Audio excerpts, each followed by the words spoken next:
Hello, everyone. It's wonderful to have you here today. My name is Samantha Weaver, and I'm here welcoming you to the panel discussion for our track. This is track 6, Craniofacial Morphology and the Physical Body. And what we're doing today is we're including our presenters, and we're really looking at what the challenge is in these disciplines and what we can do to advance our collaboration and look at the opportunities ahead. I want to introduce our moderator, Brad Gilden. Thank you, Samantha. I'm really excited to chair this panel discussion. There's so many diverse and talented researchers and practitioners, from DOs to SLPs, OTs, PTs, MD, PhDs. Many of you I've worked with directly, and many of you I'm just getting a chance to know. Craniofacial morphology in the physical body is really my favorite track in this entire conference, and that's why I agreed to present in this track, and I've also been asked to chair this discussion. So much of the focus on somatic gnathic function starts and ends from the neck up, and what so many people really don't appreciate is the impact of the feet, the pelvis, the rib cage, all have on our ability to manage pressure and ground reaction forces that'll ultimately dictate how we breathe, chew, talk, sleep, swallow.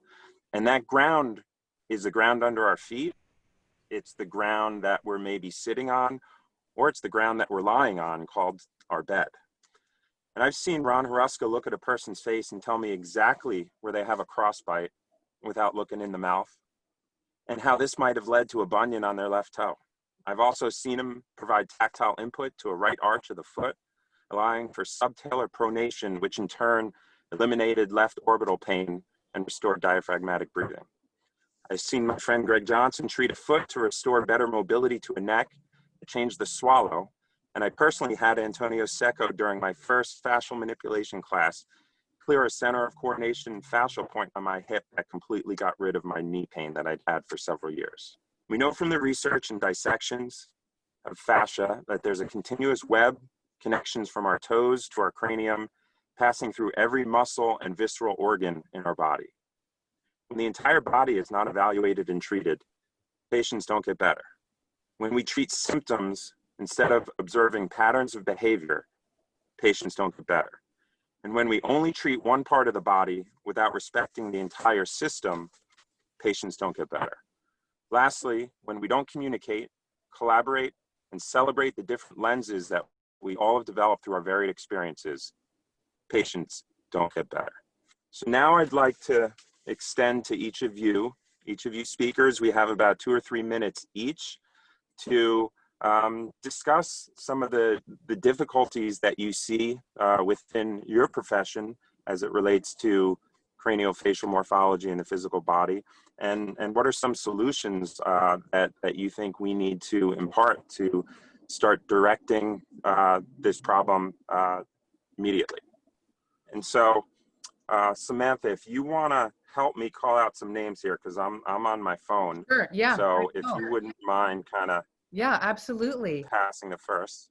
Well, I would love to hear from Gregg Johnson, who's joining us today. He is somebody who has been doing this, well, you can explain how many decades, but your expertise and understanding of the physical body has been something that we have all learned from. And Gregg, it's really a pleasure to have you here. We're so honored, and it's really wonderful that you out there get to hear from Gregg. Go ahead. Well, Samantha, thank you very much, and I appreciate that. I happen to be here in Fremont, California, teaching a course. So the whole course is right next door to me, practicing the lab on interoral mobilization right now, working on hard palate, expanding sinuses and other things. So it was a perfect lab to be doing at the time I get to share with you. I had hoped I'd be last because I would love to benefit from the ability to share what everybody else shares and expand on that process. You can be last if you want, Gregg. We can come back, but you know, that's okay. Spotlight, yeah, go ahead. The human system, I think, is so fascinating that any one of us individuals cannot really understand the full nature of it. unless your name's Ron Hershka, then that's possible that his knowledge has extensive amount of ability in so many areas. One of the things I found, this is my 50th year being a physical therapist and in dealing with issues. And these last 5 years have been some of the most exciting when I've really been exploring airways, vagal nerve, autonomic nervous function. I started out really with fascia as being my whole interest in understanding the interconnectedness of the whole system. Now, as we really look at facial morphology and really starting to understand that so many of us did not go through a normal developmental sequence.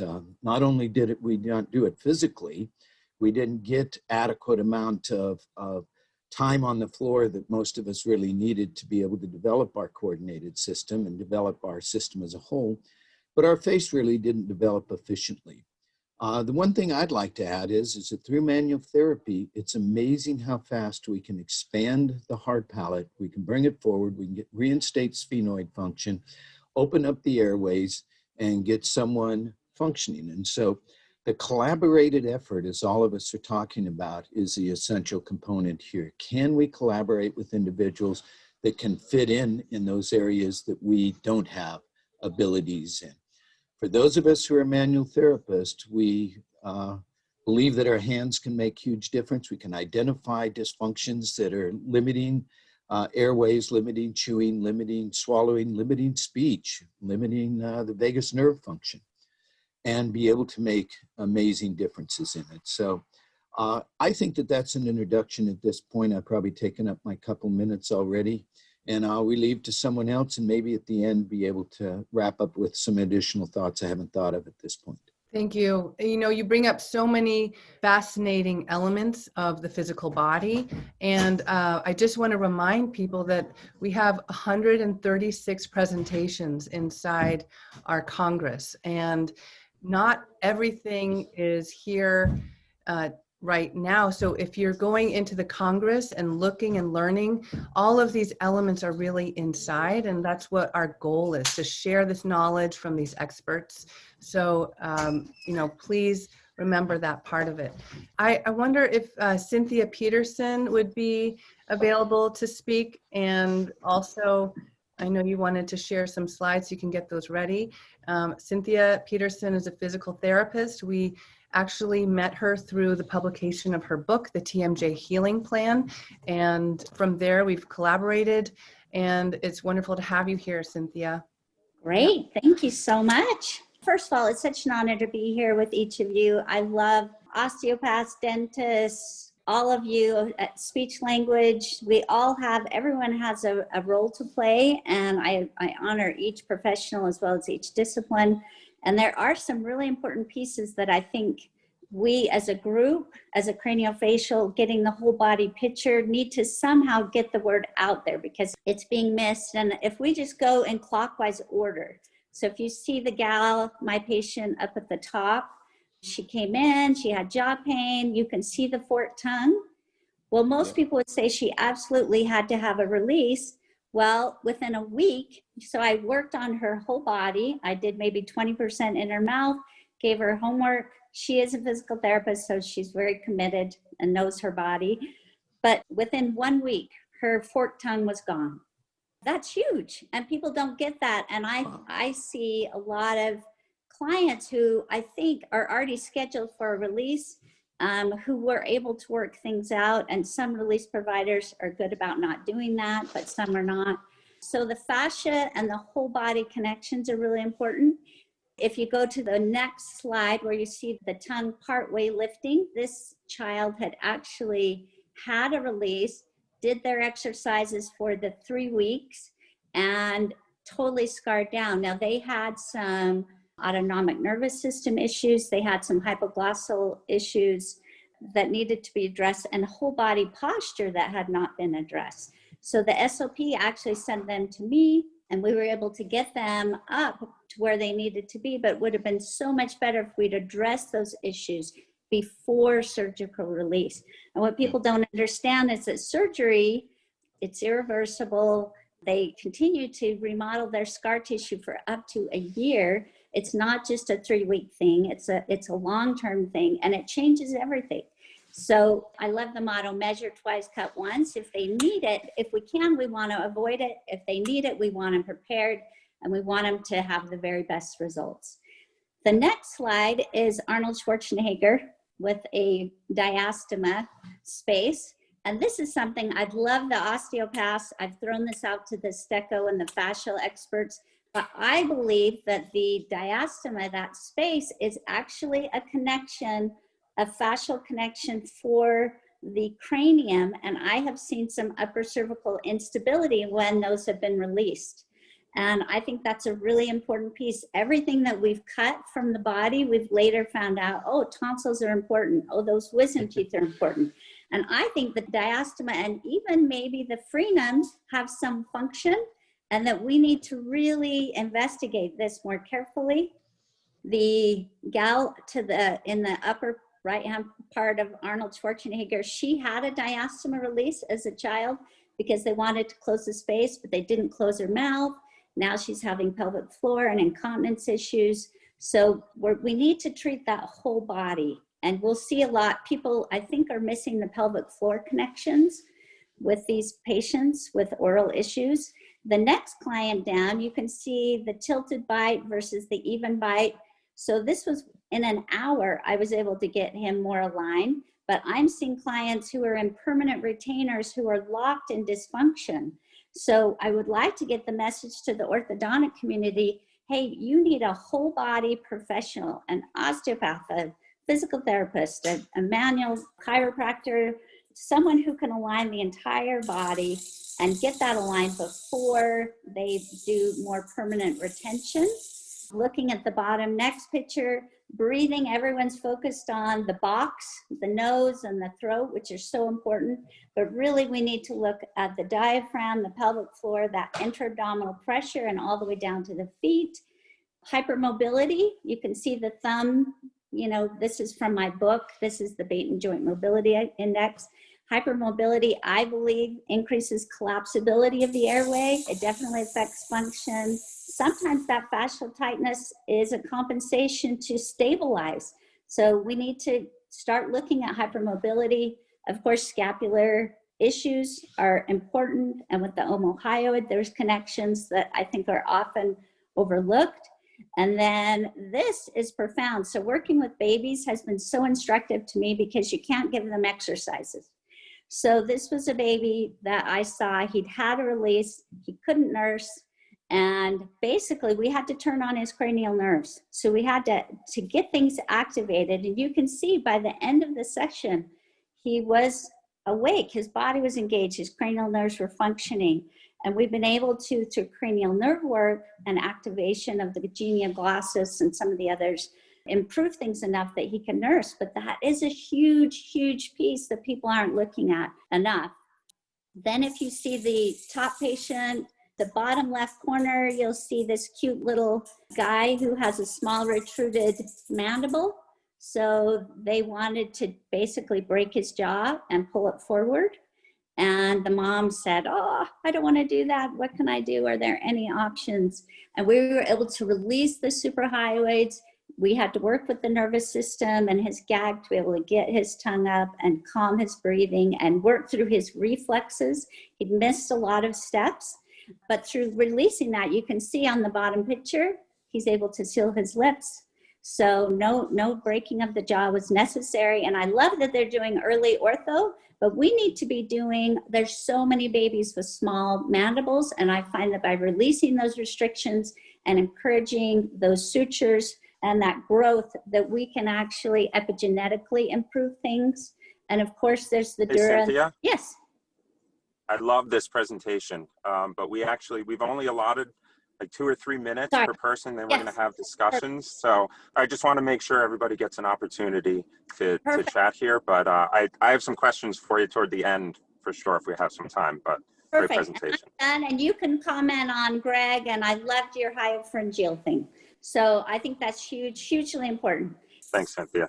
So Ron, you want to pick up the baton here? Well, good morning, everybody. It's nice to be here. Thanks for the invite. And I could listen to each and every one of you, and I'm sure everything that everybody's going to say on this panel is we're all going to sit there and nod our head and agree with. I really look at the body and the way the body works in a system way. It's an intralimb issue. We talk about tongue, and there's a lot of people in this audience that are going to be very interested in the oral pharynx and the oral pharyngeal region. Obviously, that's what this is all about. We forget that we have, some of us, I think, forget that we also the tongue owns a body, and the body can be tied down. And when the body becomes tied down, tongues will show and manifest different patterns, as will all of our 5 extremities, including the neck. And so, the opportunity to look at the human's ability to regulate tension and regulate it through looking at chest wall cavity, lateralized efforts of our 2 sides of our body, the up and the lower part of our body, is really kind of an important thing for me.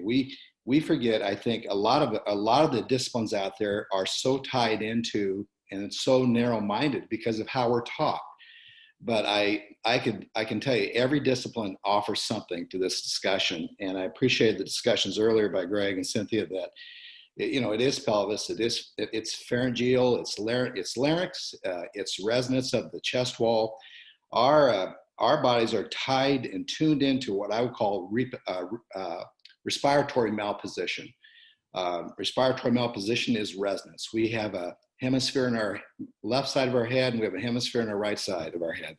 And that directs hemispheric activity all through our body, and how we react to what's being placed around us environmentally, how we see things, how we hear things, how we resonate our bodies to do that, and how we use our bodies to filter all this incoming information results in what I would call a pattern position.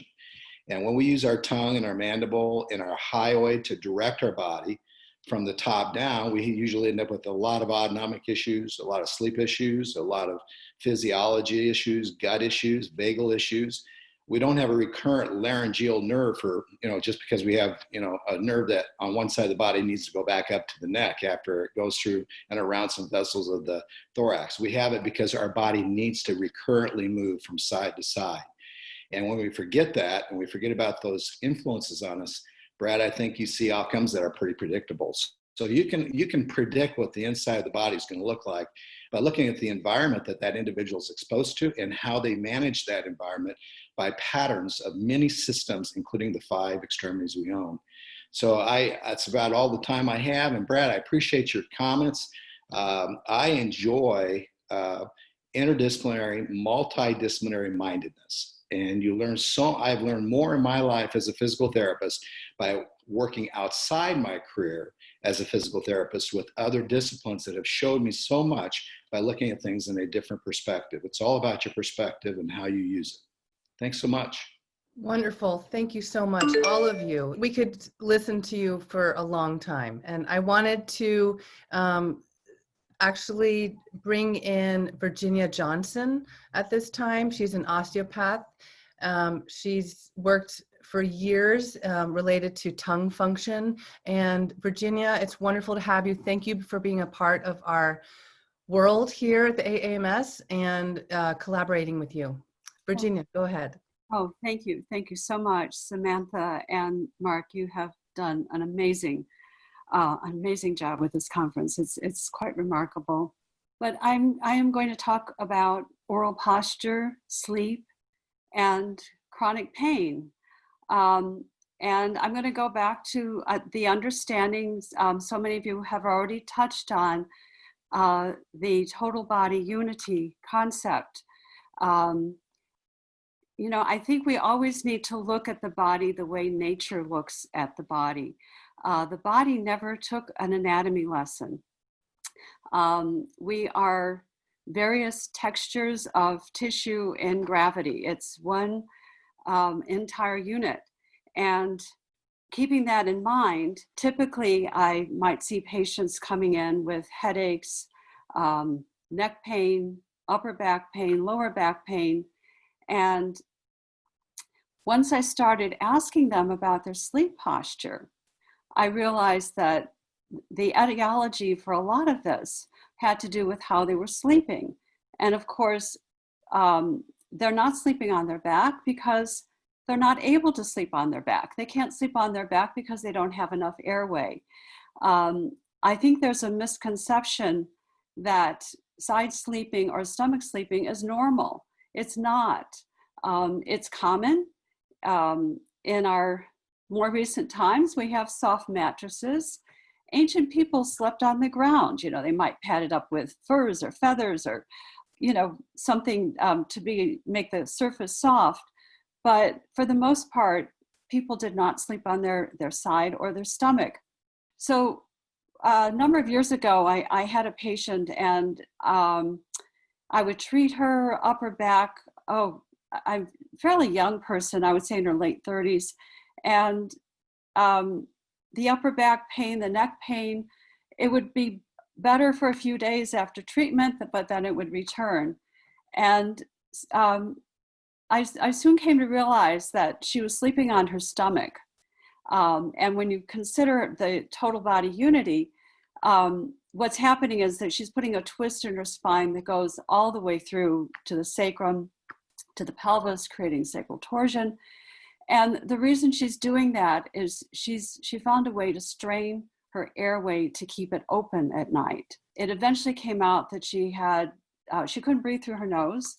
She'd had a lot of allergies and recurrent sinusitis. So I guess I'm starting to make that connection when patients come in with that upper back, neck, head pains. All patients now, I ask about sleep posture.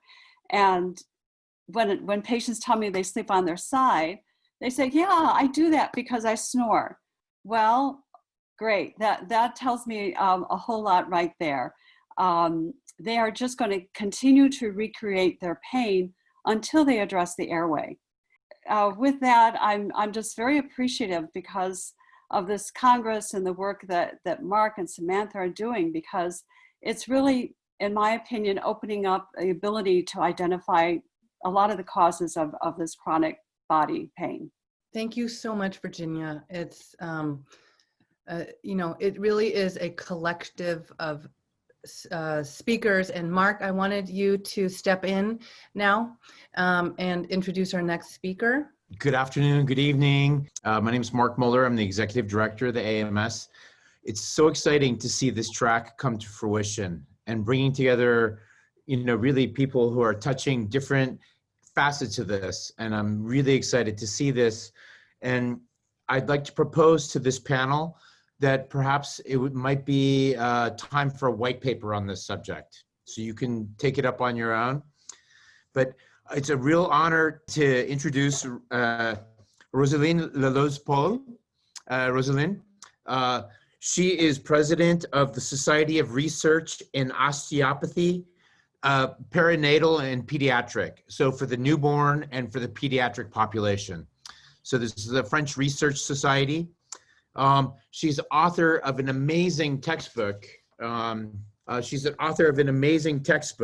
It's The Cranium of the Newborn. And I know of no other textbook like this. I have this textbook myself.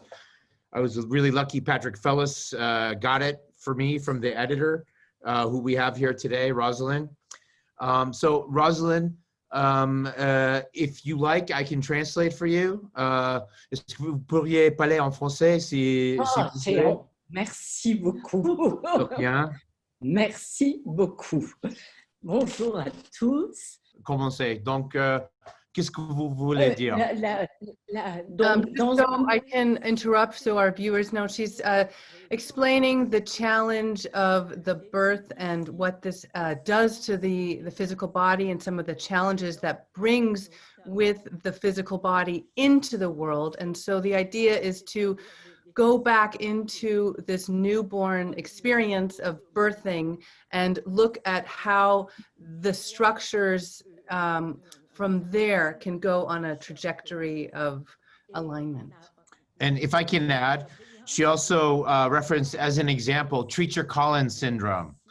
And these kind of syndromes, these craniofacial syndromes, and even, you know, the meeting of the sutures, which is so little looked at, except in certain advanced osteopathic manipulative therapy techniques in these kind of infancy periods. there's so much that can be done to help these children that works in coordination with myofunctional therapy principles.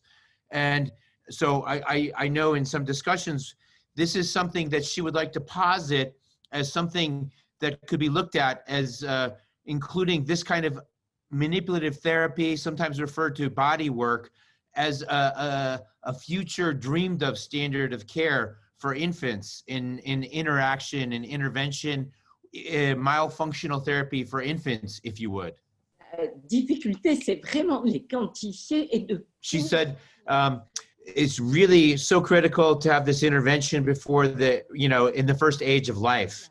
But even up until adolescence, there are certain key points that that are milestones that could be points of intervention that can have a huge impact on the development of the entire skeletal structure. And specifically, 3 to 5 annual sessions for that child is what she's recommending through up until and beyond adolescence. Merci. And we look forward to releasing her presentation. So it's in the current process of being translated. Merci beaucoup. So to be part of next month's activities of the Congress. Thank you so much. And I would like to introduce Yuang Chu here. He's with us from Singapore, and I am very curious what you would like to discuss, and please introduce yourself and your work. Good evening over here, and of course, good morning all around the world to US. And my name is Yuang Chu. I'm a general dentist. I think my role here is rather interesting. I think as a dentist treating TMD issues, I have many opportunities to work with physical therapists, osteopaths, chiropractors. I really learn a lot from all of you. Because I think one of the big problem is the jaw as a joint from the body is taken out of context. So we are not putting this part as an important component of the whole body. The TMJ actually is very important, right? And we need to identify this component as part of the whole body. And before we set our teeth in the right position through orthodontics, prosthodontics, and even just simple restorative work, we must observe that the TMJ and the AOJ are articulating joints of the lower jaw and the upper jaw, right? And we measure, for me, I measure using this system, enabling me to identify where the patient really wants to be in terms of the lower jaw and the upper jaw. Taking into cervical extension, right? And later on, lower jaw positioning in 6-axis before we proceed on with devising either spleens or eventually doing orthodontics that can finish the case and get the patient into a right position and treating her TMD overall. So this is the kind of work that I'm involved in, and I'm very happy and to be able to, like say, contribute to getting the patient into a right orientation, especially in the cervical area, before setting the teeth. That has an influence because teeth are skeletal units, right? And this is my work so far. And of course, as a dentist, I'm always looking into the mouth. The tongue is a very important component as well. So looking at the hard tissue, we need to also take into consideration the soft tissue, right? And combining both, right, we're able to bring our patient to in a better position, right? And looking at identifying the problem as airway, which already being discussed by many of our panelists, right? We know that the compensation with the forehead posture will bring forth many issues. And identifying soft tissue issues of the tongue, being able to train it through myofunctional therapy as a dentist together with myofunctional therapist, right? And then able to set the jaw position into a good 6-axis orientation, and then moving the teeth into the position that will support this hard tissue position, right? Then I sort of more or less complete this whole rehabilitation in this area. Of course, while doing this, I'm not doing it alone, right? Again, working with many colleagues to then continue to help the patient to equilibrate from head to toe, right? And from toe to head again. Yeah, that's my role. Too. You know, everyone is really discussing many elements of this collaborative unit. And the next person I would love to introduce is Silvia. Please introduce yourself. You're here from Germany, and we've enjoyed your participation in the AAMS Congress. I think you're a natural follow-up to this discussion. Thank you very much for the introduction. My talk deals with the treatment of patients with infants with Robin sequence with a modified Tübingen palatal plate. This is a palatal plate which has a prolongation which shifts the tongue into an anterior position and thereby opens the airway in patients with obstructive sleep apnea, a very small mandible, and failure to thrive. This treatment was introduced in Tübingen, and we could show that it works very well. It introduces mandibular growth, and it releases upper airway obstructions. So the children have no more failure to thrive. But this is a multidisciplinary treatment. It's important that there are neonatologists which work together with orthodontists, and we need a sleep lab and an experienced nursing team. But what is extremely important is that we need a speech therapist which is familiar with orofacial regulation therapy, so that we can stimulate the tongue function and all the oral soft tissues, and thereby swallowing becomes possible and easy for the children. This is a very non-invasive treatment compared to other more invasive treatment options such as tongue lip adhesion or tracheostomy. So all our patients with isolated Robin sequence could be treated for more than 10 years only with the Tübingen palatal plate, and we had no tracheostomy in patients with isolated Robin sequence when we used this treatment. I'm very glad that I had the opportunity to present this treatment in this conference, because we would love that more teams are able to use this treatment in order to offer it to more children all over the world. Thank you very much. Thank you very much. And we're really excited. Your university, Tübingen, now has the largest pediatric sleep center in Germany, and a very great team. And I'm sorry, with COVID times, I was invited to be a keynote there at the Pediatric Sleep Congress in March. And I look forward to going back there.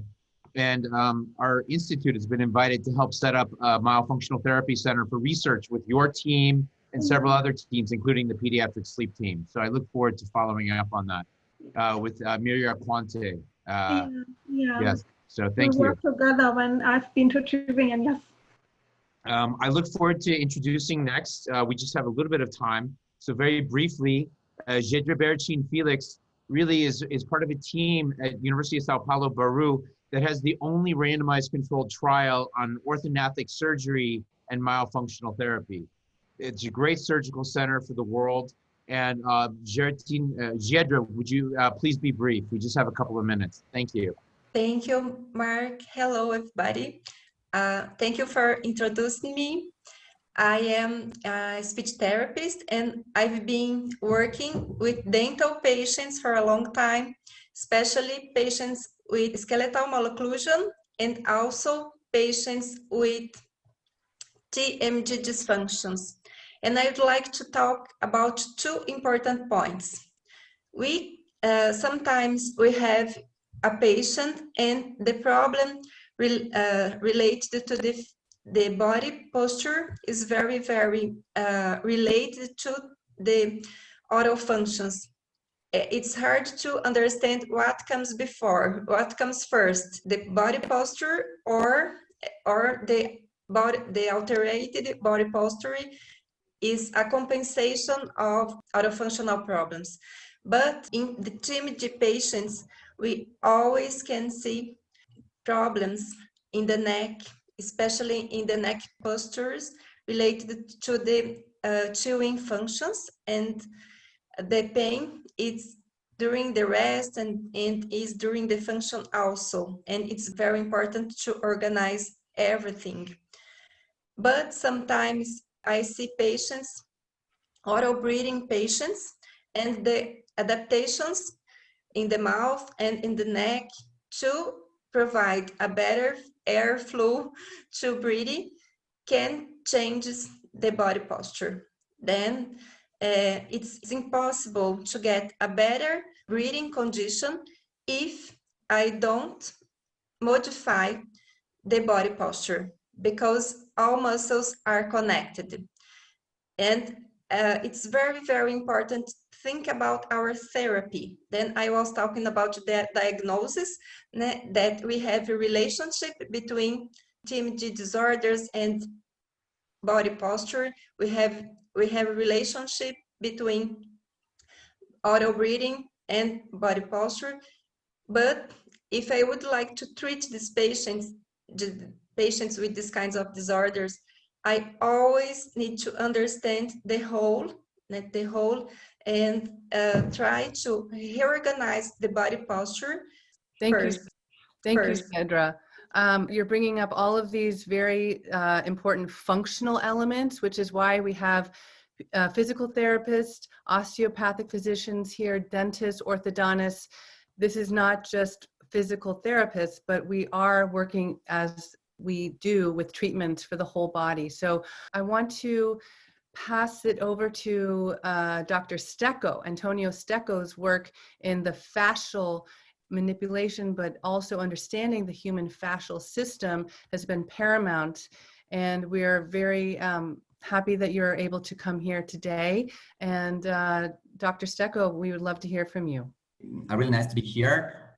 I would like to, well, introduce myself. I'm a physiatrist. I'm a PMR. I'm working as assistant professor in New York University.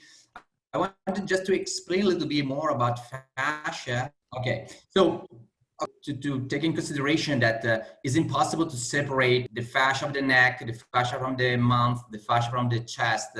So you have to address different kind of fascia in order to restore the biomechanics. What I would like to explain that in NYU, we find out a new MRI we call T1 Rho that is able to evaluate the alteration of the fascia in the way that is able to codify how much fluidity there is in the loose connective tissue between layers. So we published the first article in January. In this way, we can now give a new tool for clinician to make a clear diagnosis of myofascial disorder, and so to address a better treatment. So this is the summary of what I can explain, but I will be happy to share my article in case they need. Yeah, actually, we would love to have that, and we invite, please share it, and then we will distribute it to the group and also get everything and your presentation inside the Congress, but we will be reformatting this panel as well, so we can include those slides at another time as well. We have some connection issues with the sound with you, I'm afraid. So we weren't able to hear everything so perfectly. So we can come back to it for sure. Thank you. In post-production. Thank you. Marc? We are coming up on the hard stop time, and really I encourage everyone to visit the people in this track. It's such a critical element, and tying together the posture, the workshop from Ron Huska is just a gem of 4 hours.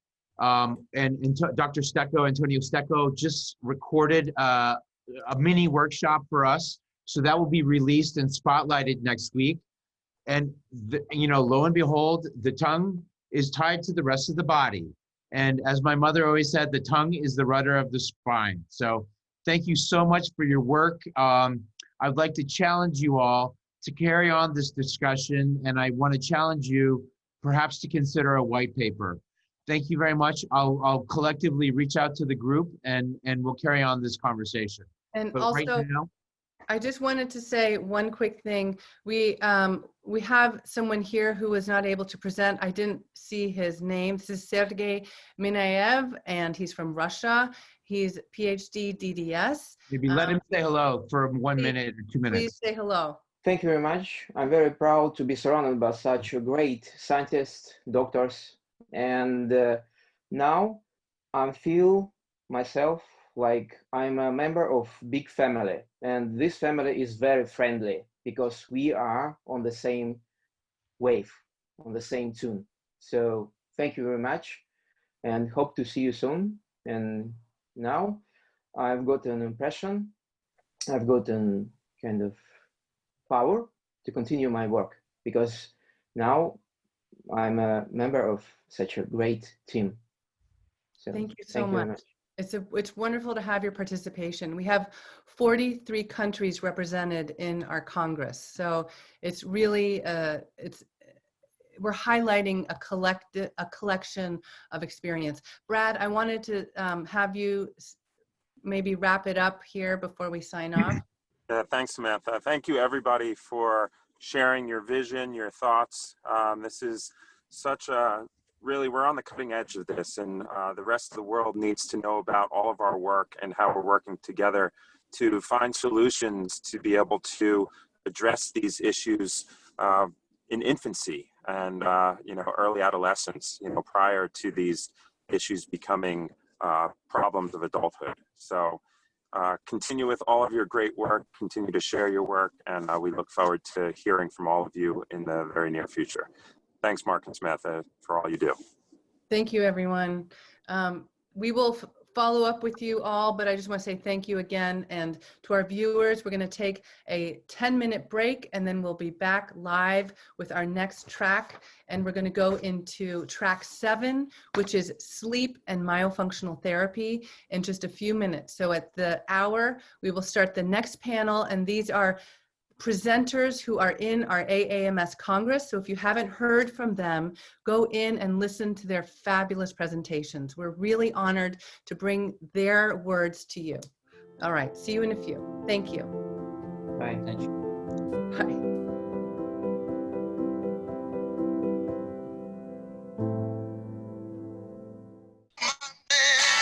Marc, stop. My husband, teenager.